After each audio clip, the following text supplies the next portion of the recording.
parsnip. Parsnip, it's part of Tidymodels, and is one centered in modeling. So you can get a lot of models there, like random forest. And here, I don't think it gives you much more details, but you can get many others using Parsnip as well. So for getting different type of models.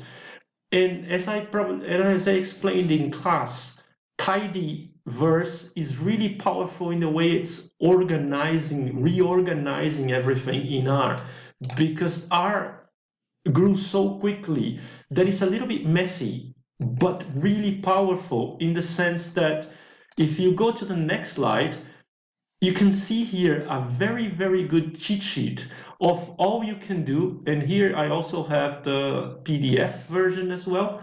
And with the PDF, I can even go here and expand. And you have all the models, guys. And like you have naive Bayes classifier, you have k-nearest neighborhood, linear regression, logistic regression. The problem with this is, well, you have all you can think it's in R. As I said, it gets to R first, even before other languages that you're going to be taught.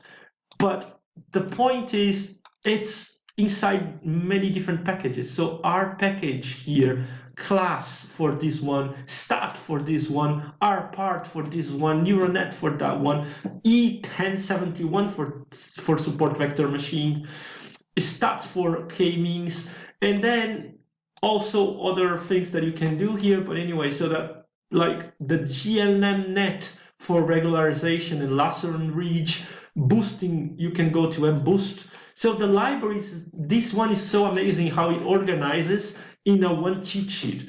But it's good to have this cheat sheet that helps you a lot. And so don't never lose this one. But the is that R was really good, or is really good at bringing all people in the community to generate those kind of models.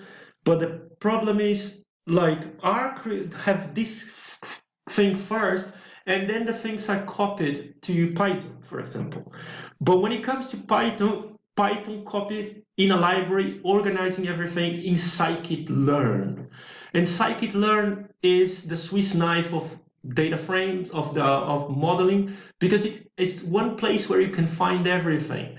And the same idea went back to R. And the scikit-learn, if you like, in R is the Tidyverse universe. Therefore, the Tidyverse universe is where I recommend you to go. Tidyverse is the library that is trying to, R has everything, but the RStudio people are organizing everything in one library called Tidymodels, and the Tidymodels is revolutionizing everything, because it's basically, from the start, is changing the data frame into something called Tibble.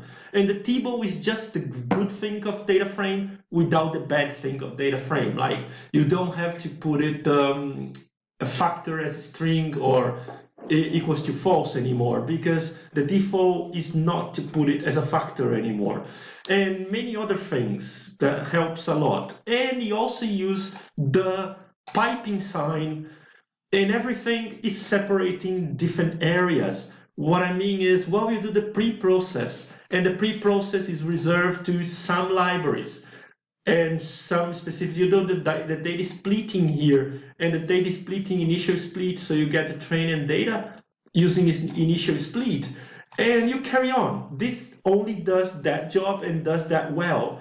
And then you have all then you have the model fit. So you fit a model the same way, passing the model somehow, and then, well, you define the model, and then you pass it to your data here, and you feed the model. Then you have to estimate the performance. Well, you have the model, the estimated model, and then you do a prediction with it, and then you do the calculations of your rock area under the curve here, and fine-tuning. Fine-tuning is where you actually work with the hyperparameters. So fine tuning is part of regular here, the grid regular is part of dials package. And what you do is you do a hyperparameter optimization with it. And as you can see here, it actually returns a Tibo. A Tibo is just a special, very short or reduction of a data frame. Is the data frame.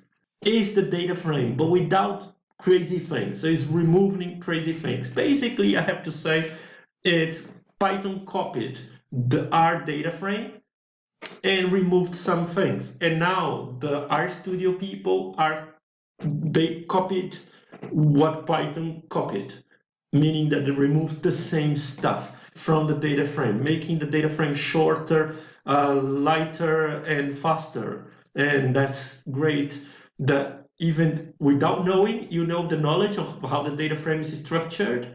And basically what I've explained so far, basically explained Tibo. I haven't explained data frames because I didn't talk about what is not good. So if you moved along to use Tidymodels all the way in R, be sure that you're using a very good option. The downside is that Tidymodels still hasn't got any everything implemented, so you may still have to go to the basic of caret and other libraries that you see here that gives you the options specifically for your problem if it's not implemented in Tidymodels. Okay. Finally, remember that accuracy is just the main diagonal divided by the total in a confusion matrix, and then recall is how much of the bad case or like cancer have you been able to identify, and precision is when you say it's a cancer, what's the percentage that you get correct. F1 score is just a weird calculation that mixes the two together, the precision and the recall.